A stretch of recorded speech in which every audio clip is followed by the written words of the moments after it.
m'appelle Marie Dieur, et je suis chef-interprète ici à l'ONU, à Genève. Avant d'être à Genève, j'étais à Vienne, où j'ai passé 10 ans. Donc je suis arrivée à Vienne comme interprète. Après, je suis devenue chef de la cabine française, toujours à Vienne. Et après, je suis devenue chef-interprète à Vienne. Et avant d'être à Vienne, j'étais à New York. Et j'ai commencé ma carrière à l'ONU, en fait, à New York, en 2001, parce que j'ai réussi le concours de l'ONU en 2000. Et avant d'être à l'ONU, j'ai été interprète freelance pendant de nombreuses années. Et j'étais basée à Rome.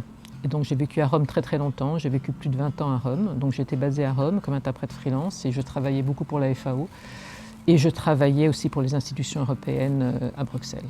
Et avant d'être interprète freelance, j'étais femme de ménage. J'ai été aussi standardiste à la FAO, donc j'ai un parcours un petit peu atypique. Je suis chef d'un service qui est le service interprétation. Donc c'est un service qui compte une centaine de personnes et c'est un service dont je suis très fière parce que c'est un service qui a su montrer qu'il était capable de faire face à l'adversité. C'est-à-dire que c'est un service qui a fait preuve d'énormément de résilience et c'est un service dont je suis extrêmement fière et je suis extrêmement fière de mes collègues. Et je voulais aussi profiter de cette vidéo pour parler d'une autre casquette que j'ai aussi. Donc je co-préside un groupe de travail sur le racisme. Donc c'est un groupe de travail qui a été créé par notre directrice générale. Et à ce sujet, d'ailleurs, je voudrais remercier la directrice générale et remercier le secrétaire général aussi de l'ONU, parce que je pense qu'il est important de parler de sujets comme le racisme, parce que c'est pas facile d'en parler, c'est un sujet qui fait peur, c'est un sujet sensible, c'est un sujet dont on n'ose pas souvent parler, et pourtant il faut le faire, parce que c'est important, parce que ça existe. Ça existe, et comme tout ce qui existe, il vaut toujours mieux en parler.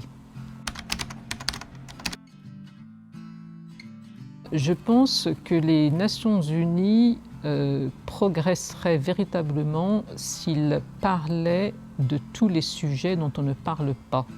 C'est-à-dire qu'il y a beaucoup de choses dont on ne parle jamais à l'ONU. Et moi, je pense qu'il faut justement en parler, qu'il faudrait justement en parler. Donc le racisme, c'est un sujet qu'on pourrait citer, mais on pourrait en citer beaucoup d'autres. Et moi, je pense que la seule façon de progresser, c'est d'éviter de cacher les problèmes sous le tapis, mais c'est de véritablement s'attaquer aux problèmes et donc de faire preuve de courage. Voilà, donc il faut faire preuve de courage, il faut avoir le courage de s'attaquer aux problèmes qui font peur, il faut avoir le courage d'en discuter, parce qu'en discuter ce n'est pas toujours facile, et je pense que ce n'est que de cette façon que l'on avance en fait, c'est en discutant des choses qui font mal. Voilà, donc c'est ce que je pense que les Nations Unies devraient faire à l'avenir.